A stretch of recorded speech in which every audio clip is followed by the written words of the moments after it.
நீங்கள் டாஸ்க்குன்னு சொல்கிறீங்க, அதுக்கப்புறமா உட்காந்துட்டு ஜாலியாக எல்லாரும் பேசுகிறீங்க சரிங்க. திவாகர் சாரும் போய் பேசுகிறாரு, வினோத் அண்ணாவும் போய் கானா பாட்டு பாடுறாரு, அப்புறம் ரம்யா, ஜோ, சுபிக்ஷா எல்லாம் போகும்போது, ஆனால் பாரு வந்து நின்னாலே அந்த இடத்துல கனியை அவாய்ட் பண்ணி போகிறது இருக்குல்ல, இல்லை அந்த இடத்துல பாரு போய் நின்னாலே ஒரு பிரச்சனை தான் வரும்ன்ற மாதிரி எஃப்ஜே கிரியேட் பண்ணுறது இருக்குல்ல. ஸோ இப்படி எல்லாமே பண்ணுறதுக்குமா அந்த இடத்த அவாய்ட் பண்ணுங்கிறதுக்காக பாரு ஒன்று பண்ணும்போது தனியாக உட்காந்து அவங்க அழுதுட்டு இருப்பாங்க. அப்போ வந்து துஷார் தான் போய் சொல்லுவார், இந்த மாதிரி வந்து உங்களுக்கு ஏதாவது ஃபீலிங்ஸ் இருந்தால் என்கிட்ட சொல்லுங்கள், ஷேர் பண்ணிக்கலாம், நம்ம 2 பேருக்குள்ள ஒரு மிஸ் அண்டர்ஸ்டாண்டிங் அது ஓகே தான், ஆனால் வந்து ஒரு ஹியூமனிட்டி பேஸில் நீங்கள் ஏதாவது என்கிட்ட மனசு விட்டு பேசணும்னு நினச்சா நான் வரேன், சொல்லுங்க, கூப்பிடுங்கன்னு சொல்லியிருப்பாரு, ஆப்வியஸாக சொல்லியிருப்பாரு. அப்போ வந்து பாரு வந்து ரியலைஸ் பண்ணுவாங்க, அட பரவாயில்ல உங்களுக்கும் இதெல்லாம் இருக்காடான்னு அவங்ககிட்டயே சொல்லியிருப்பாங்க.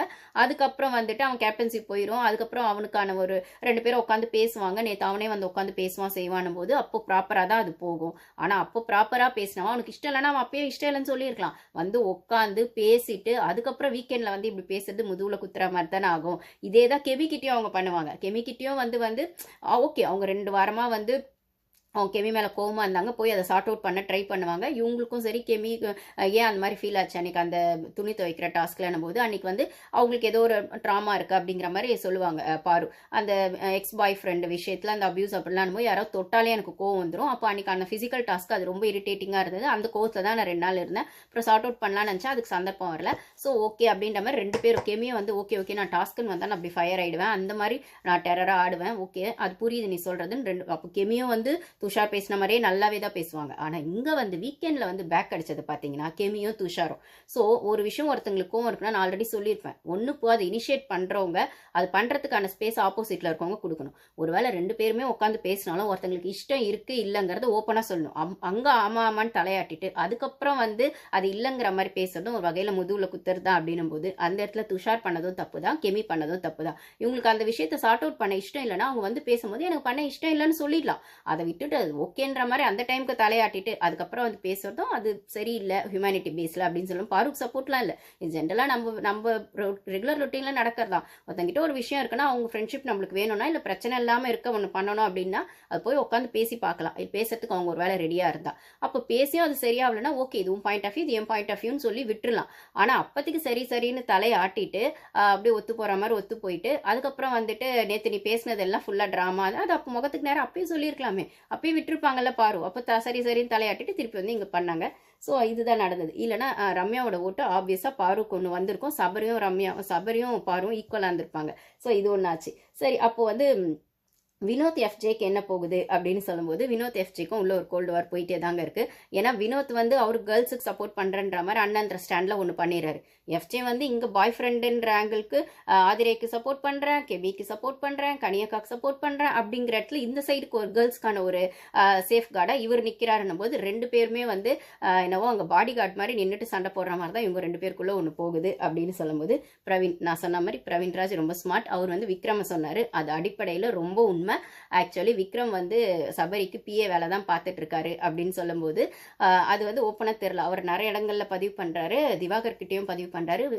பாரு மாதிரி நெகட்டிவிட்டியா என்னால் சமாளிக்க முடியுமான்னு தெரியாது. ஆப்வியஸா அது நெகட்டிவிட்டி தான். அவ்வளோ நெகட்டிவிட்டியை சமாளிக்க முடியாதுன்றது உங்க பிரச்சனை. ஆனா இந்த ஷோக்கு வந்தா எல்லார்கிட்டயும் பீப்புள் ப்ளீஸராகவே இருக்க முடியாது, இல்ல பாசிட்டிவ் ஆங்கிள்லேயே இந்த ஷோ போகாது. நீங்க உள்ள பாசிட்டிவாகவே இருந்தாலும் கேம் ஆடலங்கிறது வெளியே தெரியாது. அப்சராக்குமே அதை தான் ஆச்சு அப்படின்னு சொல்லும்போது நீங்க கேம் ஆடணும் போது கண்டென்ட் கொடுக்கணும் போது அது எதிர் பாசிட்டிவோ நெகட்டிவோ அது கண்டென்ட் அங்கே வேணும் அப்படின்னா அது வரல அப்படின்னும் போது நீங்கள் அதை நிறைய சிலாவலி வேலை உள்ள அந்த சால்ட் போட்ட விஷயத்துலலாம் விக்ரமுக்கும் பங்கு இருக்குது. ஆனால் அவர் தைரியமாக அந்த இடத்துல ஸ்டாண்ட் எடுத்து நேரடியாக போய் அதை பண்ணலை. அந்த வெங்காய விஷயத்துலையுமே நானும் ஏதோ ஒன்று பண்ணுறேன்றதுக்காக பண்ணாரே தவிர அது சேது சாசனமாக அது அவ்வளோ பெரிய விஷயம்லாம் இல்லை. எப்பயுமே சீசனில் நடக்கிற வெங்காய பஞ்சாயத்து, முட்டை பஞ்சாயத்து, டீ பஞ்சாயத்துலாம் இருக்க தான் செய்யும். நீங்கள் அதுக்கே அவ்வளோ எமோஷனல் ஆகிடுவீங்கன்னா அப்புறம் நெகட்டிவிட்டியும் வேணான்னா அதுக்கு எதுக்கு இந்த கேமுக்கு வந்தீங்க அப்படிங்கிற மாதிரி புரியல. அப்போ வந்து மெஜாரிட்டியாக இருக்க பீப்புள் கூட சேர்ந்து டிராவல் பண்ணிட்டு அப்படியே கேமை தள்ளிட்டு போயிடலாம் அப்படிங்கிற மாதிரி விக்ரம்க்கு ஒரு பெர்ஸ்பெக்டிவ் இருக்கு. அது எந்த அளவுக்கு ஒர்க் அவுட் ஆகும்னு எனக்கு தெரியல.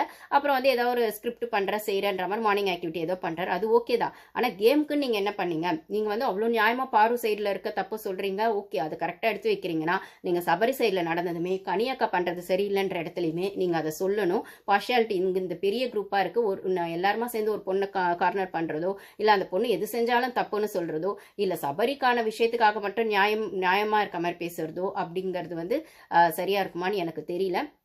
அதே மாதிரி அந்த லைவ்லலாம் இப்போ 4 நாள்லலாம் பார்த்தீங்கன்னா அந்த ஃபர்ஸ்ட் டேலாம் ரம்யா ஜோ மயக்கம் போட்டு விழுந்தப்பெல்லாம் சபரியும் கெமியும் வந்து மன்னிப்பு கேட்கணும்னு சொன்னது சுபிக்ஷா தான்.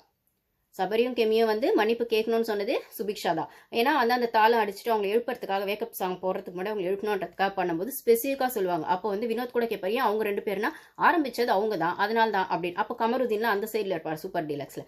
இப்போ அதே சபரி என்னவோ அண்ணா அண்ணா நேற்று வரைக்கும் சொன்னாங்க.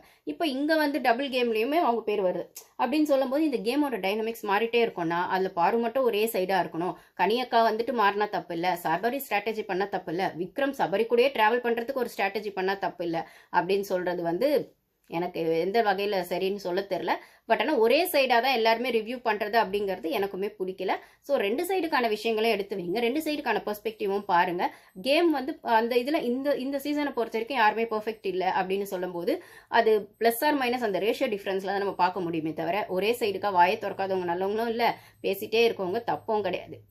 இல்லை எகிரிட்டே இருக்க எஃப்ஜே தப்புனா கமருதீன் தப்புனா அதை விட மோசமாக ரியாக்ட் பண்ணுற எஃப்ஜேவும் தப்பு தான் அப்படின்னு சொல்லும்போது அப்சரா ஒன்றுமே கேம் ஆடல அப்படின்னு நீங்கள் சொன்னீங்கன்னா விக்ரமா அங்கே ஒன்றுமே கேம்லாம் ஆடலை. இப்போ கனியக்கா இன்னும் சுத்தம் 4 பேரை வச்சுக்கிட்டு இவங்க கனியக்கான்ற அந்த டேக் லைனோடவே அந்த கேமை ட்ராவல் பண்ணணும்னு பார்க்குறாங்க.